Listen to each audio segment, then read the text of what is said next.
रहा है बेटा partners capital account. Realisation account अब मेन अकाउंट है इसका पार्टनर्स कैपिटल अकाउंट। तो पार्टनर्स कैपिटल अकाउंट जैसे हम रिटायरमेंट में बनाते थे, एडमिशन में बनाते थे, सेम थोड़ा सा डिफरेंस है वो समझना। फर्स्ट एंट्री आएगी बाई बैलेंस ब्रॉट डाउन। तो ये जो बैलेंस ब्रॉट डाउन है ये पार्टनर्स की कैपिटल है, ये पार्टनर्स की कैपिटल का बैलेंस है।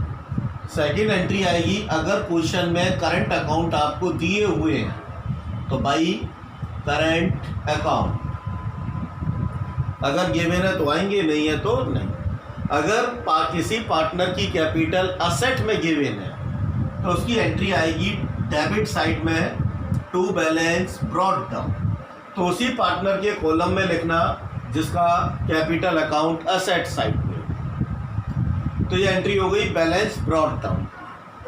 इसके बाद बेटा आपको जो बैलेंस शीट गिवन है उस बैलेंस शीट की लायबिलिटी साइड को देखना है और लायबिलिटी साइड से एंट्री लेनी है। अगर रिजर्व है तो बाई रिजर्व सभी में डिस्ट्रीब्यूट हो। रिजर्व के बाद लायबिलिटीज में देखना कि अगर पी एंड एल है तो बाई पी एंड एल। उसके बाद देखना क्या WCR है और WCR के बाद फिर ये देखना क्या उससे रिलेटेड एडजस्टमेंट है। तो अगर उससे रिलेटेड कोई एडजस्टमेंट है, जैसे एग्जांपल WCR है 10,000 का और उससे रिलेटेड नीचे एडजस्टमेंट दी हुई है 4,000 की, तो 10 में से 4 तो वहाँ चला जाएगा, 6,000 रुपया यहाँ पर पार्टनर्स में डिस्ट्रीब्यूट हो जाएगा। तो बाई WCR अगर क्लेम नहीं है तो पूरा 10,000 बढ़ जाएगा, क्लेम है तो क्लेम को माइनस करने के बाद, और अगर क्लेम ज़्यादा हो गया कि WCR है 10,000 का, क्लेम दिया हुआ 12,000, तो उस केस में कैपिटल अकाउंट के अंदर WCR नहीं आएगा। ठीक, तो भाई WCR। अब लायबिलिटी साइड से कोई एंट्री आपको नहीं लेनी है। अब आप असेट साइड में आओगे तो असेट साइड में आप एंट्री देखना क्या पी एंड एल है असेट साइड में, अगर पी एंड एल है डिस्ट्रीब्यूट हो जाएगा।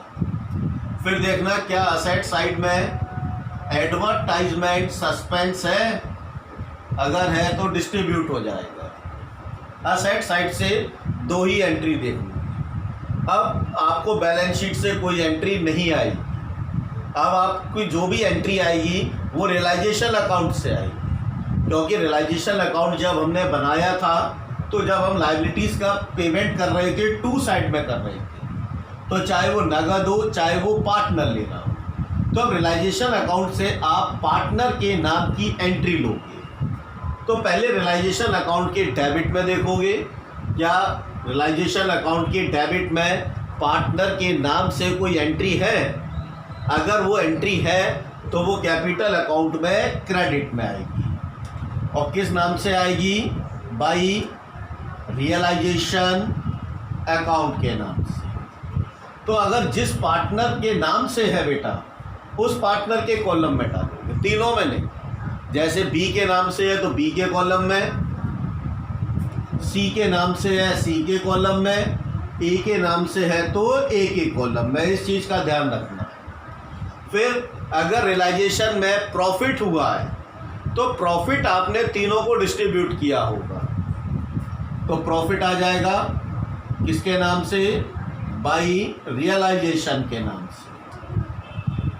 अब 2 साइड के डेबिट के बाद अब रियलाइजेशन की क्रेडिट साइड देखोगे, बाई साइड देखोगे, तो बाई साइड में भी आपको पार्टनर का नाम देखना है। और वहाँ नाम कब होता है, जब किसी पार्टनर ने कोई एसेट ली। तो बाई में एंट्री है तो उसकी एंट्री कैपिटल में 2 में आएगी, और किस नाम से आएगी, टू रियलाइजेशन अकाउंट के नाम से। अब मैं डैश नहीं लगा रहा क्योंकि उसी पार्टनर के कॉलम में आएगी जिस पार्टनर ने वो असेट ली है, सभी में नहीं। तो वहाँ पर हमें देखना है भाई बी कैपिटल अकाउंट के नाम से एंट्री है, सी के नाम से एंट्री है या ए के नाम से, उसी के नाम से आ जाएगी, उसी के कॉलम में आ जाएगी। उसके बाद अगर रियलाइजेशन में लॉस निकला होगा, अगर रियलाइजेशन में लॉस निकला होगा तो बेटा लॉस कहाँ आ जाएगा? 2 में। किस नाम से आ जाएगा? टू रियलाइजेशन के। लेकिन लॉस को हमने तीनों पार्टनर्स में डिस्ट्रीब्यूट किया होगा, इसीलिए तीनों जगह एंट्री जाएगी। अब हम पार्टनर कैपिटल अकाउंट को क्लोज कर देते हैं। तो हमने क्लोज कर दिया पार्टनर कैपिटल अकाउंट। अब हम देखेंगे टोटलिंग करेंगे। टोटलिंग के अंदर देखेंगे कि भाई अगर क्रेडिट बड़ी है, डेबिट छोटी है, तो यहाँ पे अमाउंट निकलेगी। अब इसको बैलेंस कैरिड डाउन नहीं बोलेंगे, इसको बोलेंगे टू कैश या बैंक, क्योंकि फर्म समाप्त हो चुकी है और जिसका पैसा है फर्म जो है अपने पार्टनर्स को पे करेगी। तो अगर 2 में है तो इसका मतलब फर्म पे कर रही है। तो मान लो ए और बी का 2 में आया। सी के साथ ऐसा हुआ कि सी की डेबिट साइड बड़ी थी, क्रेडिट साइड छोटी थी, तो सी का अमाउंट यहाँ निकला। तो इसके सामने आप लिखोगे बाई कैश। इसका मतलब सी जो है घर से इतना रुपया लेके आई और फर्म इन दोनों को पे कर रही है, ये रुपया लेके जा रहे हैं। बस एक पार्टनर लोन अकाउंट और सिखा देता हूँ, बहुत छोटा सा बनता है। जैसे कोई बी ने लोन दिया हुआ है, फर्म ने लोन लिया हुआ है बी से, तो ऊपर हेडिंग डालेंगे बीस लोन अकाउंट। ये पार्टनर का लोन अकाउंट है। जैसे बी से लोन लिया फर्म ने, तो 20 लोन अकाउंट। तो बाई साइड में लिखोगे सबसे पहले बाई बैलेंस ब्रॉट डाउन। क्या लिखोगे? By balance brought down. अब पार्टनर के लोन का पे कर देते हैं, तो एंट्री आ जाएगी टू कैश। यही ये अकाउंट क्लोज हो जाएगा। यहीं पर अकाउंट क्या हुआ? क्लोज। एक एंट्री डालनी है बेटा, बस पहले ब्रॉट डाउन करना है, उसके बाद टू कैश की एंट्री डालनी है, लोन अकाउंट खत्म हो गया। इसके बाद जो लास्ट अकाउंट इसमें बनता है वो बनता है कैश और बैंक का अकाउंट। जैसे मैं कैश का अकाउंट बना रहा हूँ, तो सबसे पहली एंट्री तो आएगी बेटा टू बैलेंस ब्रॉट डाउन, कि फर्म के अंदर कितना कैश का बैलेंस है। अगर बैंक का भी बैलेंस दिया हुआ है तो आप एंट्री लिखोगे बैंक। अब आपको क्वेश्चन से कोई एंट्री कैश या बैंक की नहीं लेनी है। अब आपको एंट्री लेनी है रियलाइजेशन अकाउंट से और पार्टनर कैपिटल अकाउंट से। तो पहले रियलाइजेशन अकाउंट की डेबिट साइड देखोगे, टू साइड देखोगे, वहाँ पर अगर कोई कैश की एंट्री है, सिर्फ किसकी? कैश की, तो वो बाई साइड में आ जाएगी। किसके नाम से आएगी? बाई रियलाइजेशन के नाम से। किसके नाम से एंट्री लाओगे? रियलाइजेशन। तो रियलाइजेशन अकाउंट से कौन सी एंट्री लाओ? कैश वाली। फिर आप रियलाइजेशन की क्रेडिट साइड देखोगे, बाई साइड। बाई साइड के अंदर कैश की एंट्री है, तो वो कैश अकाउंट के टू साइड में आ जाएगी, डेबिट में।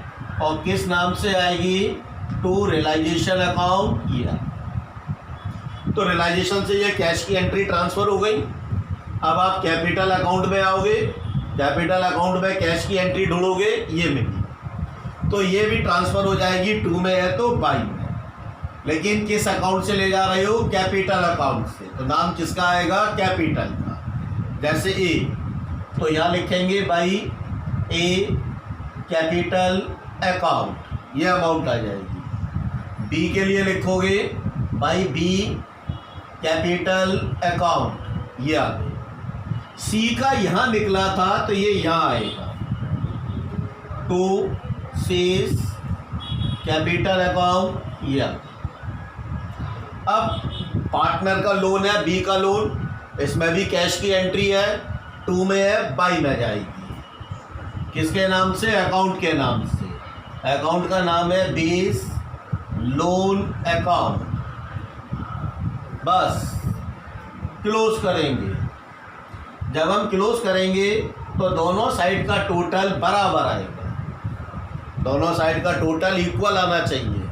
इक्वल आ रहा है तो सही है, लेकिन अगर इक्वल नहीं आ रहा तो इसका मतलब हमने कहीं गलती की है। तो बेटा अभी आपके जो डिसोल्यूशन में अकाउंट प्रिपेयर होते हैं वो मैंने अब आपको सारे अकाउंट सिखा दिए। इसके अलावा कोई अकाउंट प्रिपेयर नहीं होगा।